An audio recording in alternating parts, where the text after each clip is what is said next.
We just want to know what you had to do with, bootlegging and that. We made alky out of sugar, big vats and stills. Used to haul 24 drums out of a place every night. And most of it went to New London. New London? Most of it went to New London. Most of it went into Chicago, it went all over it. Even some went into Canada. And federal men, they come along. I got even shot. Sure, I got shot. Where'd you get shot? In the back, and I was here. Right in the back? Yeah. Yeah. This is a pretty big business, huh? Well, we always used to have three places going. And out of each place we used to haul out, the way I said, 24 drums. And there was 55 gallon drums. See. How long would it take you for these 24 drums, to get 24 drums? Yeah. A day. A day? Was this your living back then? I mean, you worked right there all day long, huh? Oh, that one day and night. Day and night you worked there? What'd you all make it in? Just big vats or what? At the wooden vats where we put the mash in. And then we started from men, see, we put in 200 bags of sugar in one vat. And then to each bag of sugar we put a pound of yeast in. Then let it work, see. Then when it was fermented, then we'd run it through the still. Which it went to a moon still, and then it was three stills and went to a elky still. That was really elky when that came out. 193 proof. Oh, 193? 193 proof. Oh, man. And, well, Hector Moon run at 90 proof. And then it went through and it went into, boiled over, went into alkaline, you boiled it. How many years were you in this? Oh, heck, I was, well, I'd say from 30 to about 35, about 5-6 years. Was there a lot of money in it for you, or was it just for them? No, The business? there wasn't so much money in it, to tell the truth. Sure, you done it on a big scale. Heck, first lad, well, heck, you could only get the $4 a gallon for the darn stuff. And by the time you had everything in and paid for, and it took too darn much. Heck, we used to use coke, for the high pressure boilers, steam boilers. And heck, we used to use 5 tons of coke every 24 hours in the place. That's a lot. I see it was. Where did you make this now? Out and through the country in farmers' barns. But it's, well, we say barns, but the barns, what's nothing in it. See, took the floors out and heck, they stood right up to from the basement right up to the roof, the columns. And columns, they were 35 feet in height. Copper, And they were 36 inches in diameter. And the way they were built, every 4 inches, there was like a baffle plate in it, see, with cups on it. And there was water on that, see. You used a lot of water.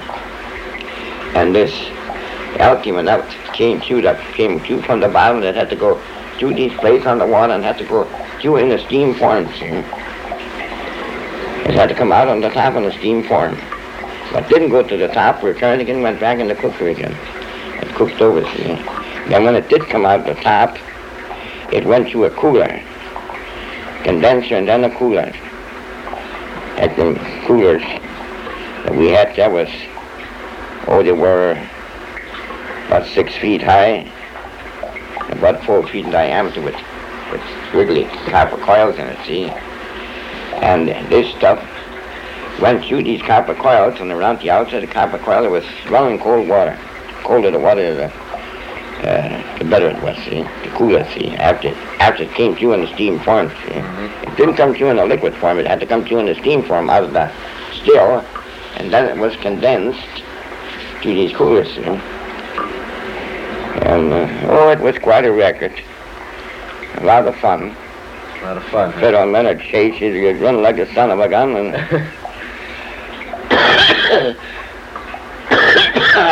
Did you move this vat where you made this from barn to barn, or did you build them right in the barn there? And well, they were taken apart. They were, these vats were just like these wooden cisterns with these hooks around it, you know? Yeah. And you could take them down and move them to another place. And well, the way I see them vats, they held 200 bags of sugar. Did you do your own hauling? Yeah. You had your own trucks in that, huh? We had our own trucks. And, well, the outfits, you know, we had 7 trucks.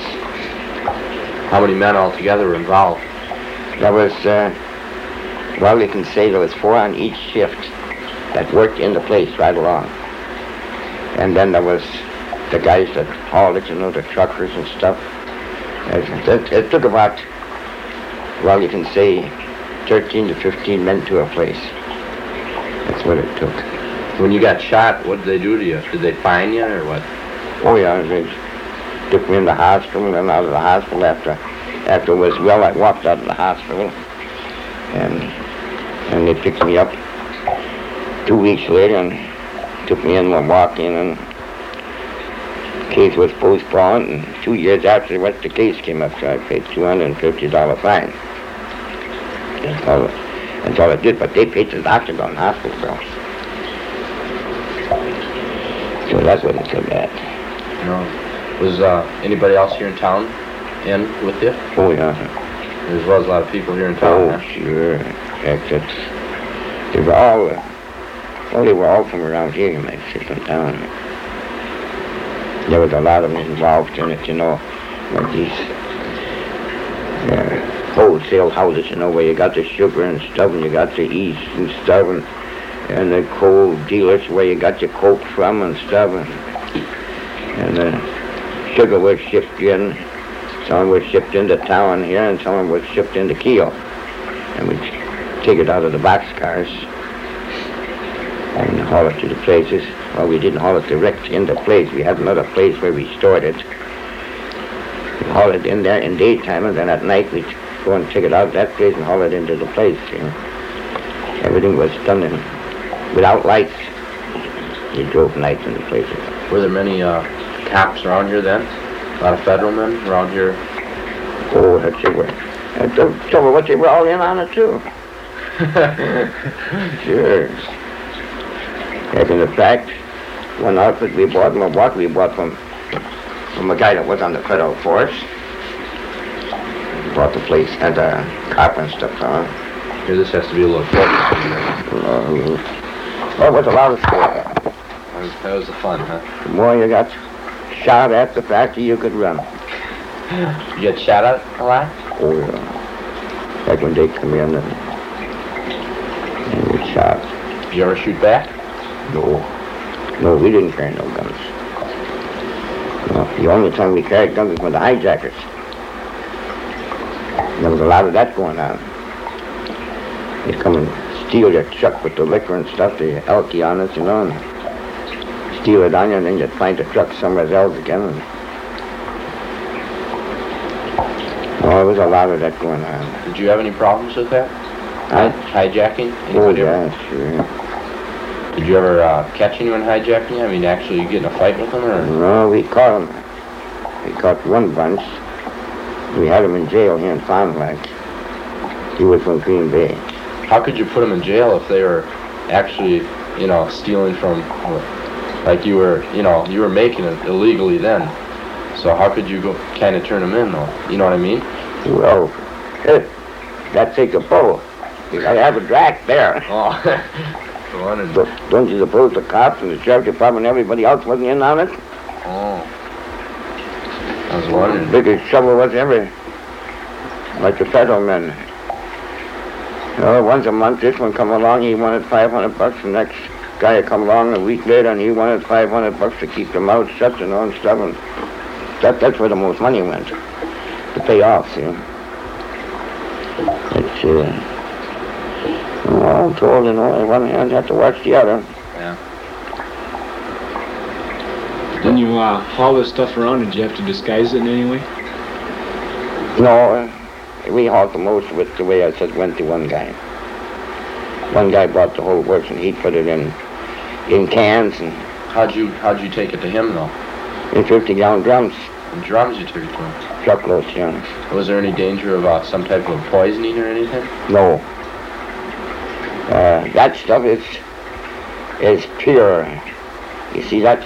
You didn't use the liquid Just the when steam. it came out in steam, and that went through water and stuff.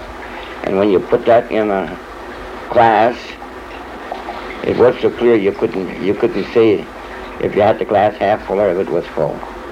That's how pure that stuff was, clear as a crystal. But nobody was selling any liquor except the No, we liquor did. was cut off, period, wasn't it? I mean, except for people making it. Yeah, well, I was doing probation. That was, you couldn't buy any liquor. All you could buy is bootleg stuff. That's all you could get. Sure, you could get some branded stuff on description, like from medicine drugstores and stuff, but not otherwise. How did other people feel about this that lived then? Were they all? They were all in on it. Like when you went out and rented a farm barn, the neighbors, they were all in with you. You might say they got paid so much a month to keep their mouth shut. Was it still pretty easy to get liquor then? During the Prohibition? Oh, sure. Yeah, you could get it. When the country first went dry, heck, you could get $20 a gallon.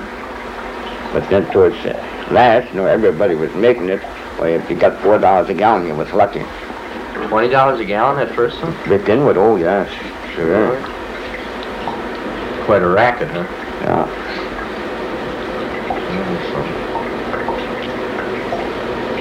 No, it was tough going and with a lot of fun too. What was your main reason for doing it then? Just Well, heck, there was no work. You had to make a living somehow. Doing depression, heck. yeah. The guys couldn't get even a job. That's why everybody worked with you. Railroad companies, they were tickled to death that they got the freight to ship the sugar. The sugar factory was tickled to death they could get rid of the corn sugar. The farmer was tickled he could sell his corn, One hand washed another. And take like the filling station, they were tickled to death that they could sell the gasoline and stuff. Automobile industry was tickled to death they could sell the cars and trucks. So, one hand washed another on it. Yeah. So really, it helped everybody. Instead Oh of yeah, harm. everybody was helped by it because, the way I say, the filling station made money, and the railroad companies made money by shipping this stuff. The sugar, the sugar was legal, and like the yeast, compressed yeast.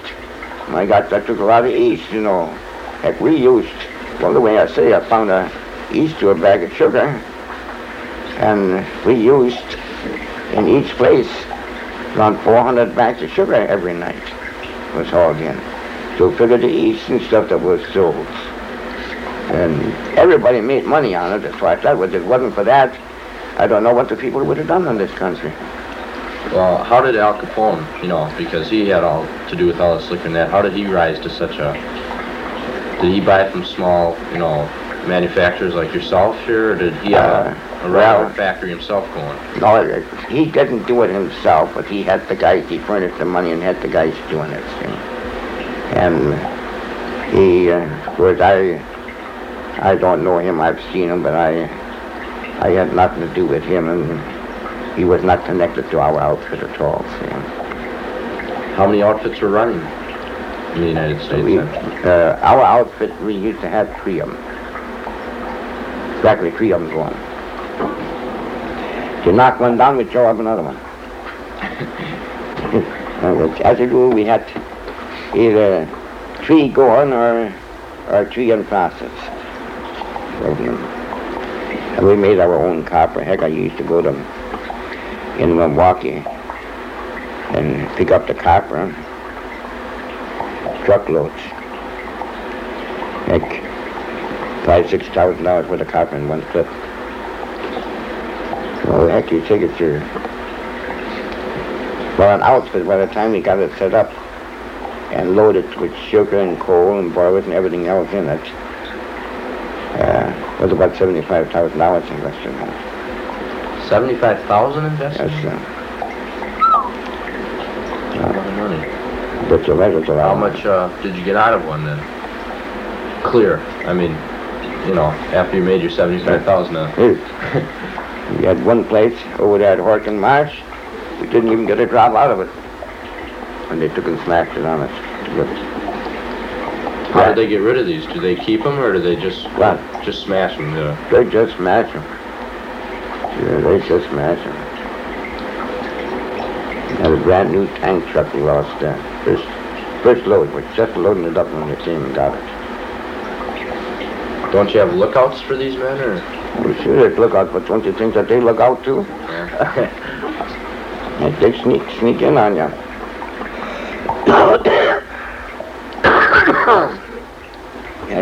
A lot of barn fires then, weren't there? Not so many. We burnt down one. That was at Brothertown. Well, one barn burnt down on us. One out of how many? Oh, I don't know. We had maybe out of 50 of them. One out of 50? Yeah. Were you in any other occupation then, either? Or was this your living right at that time? Well, I was plumbing, but there was no work. So you had to do something. Yeah. That's how I got involved in it. To the plumbing business. Did you live here then? Well, I had this place, but I wasn't living here. I was living in town. At this was summer cottage then. What percentage of the people seeing, like in Fond du Lac, were involved in this? Oh, I'd say at least 25%. That was, well, you say involved in it. Everybody that made a living was involved in it, you might say. But not directly. See? Yeah, I mean directly. I'd say about 25%. What, when you first think of a person that smuggles this stuff around, you think, geez, he's really a bad guy, but most of these people that were in this deal were just in there to make a living, weren't they? Well, sure, well, you take now like Al Capone, you'll go back to him. So what Chicago done, it wouldn't have been for Al Capone. Like he said, half of the city had the soup house and stuff where the poor people could go and eat. He furnished everything. So I don't think that was so bad. No. The only thing is, Uncle Sam didn't get no tax out of it. That was the only thing. Yeah.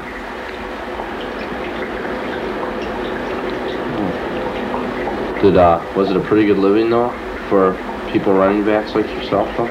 Well, yes, I'd say it was a good living. Better than average, But huh? the more money you make, the more money you spend. Yeah, that's true. Sure. You said there were people right there in town. Were they the higher class or would you say the lower class people that helped you out making this? Well, what you suppose the wholesaler came in there? Like elevators and stuff that handled the sugar and stuff. And handled the coal and stuff. I said they were high class people. Huh? No, they were all alike. Oh, like that. Yeah, well, during those days, everybody Got was... to take it like bullies. Look at all this sugar I hauled out of bullies. And out of Helmers. I got sugar and coal.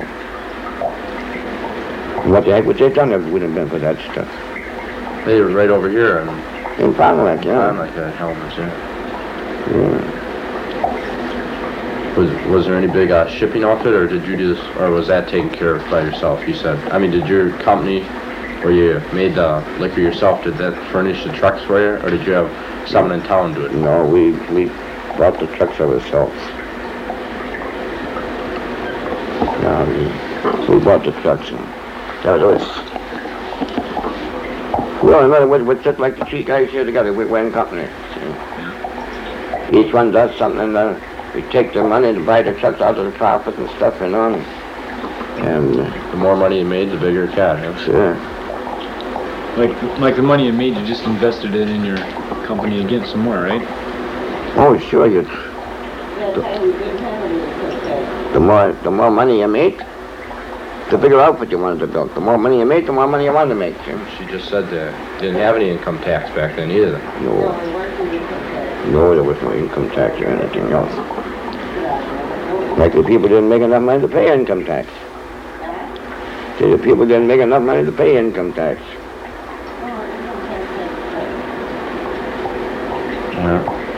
Well, did you ever try to make any of this liquor after you quit? No, I stopped right there then, huh? no, it stopped.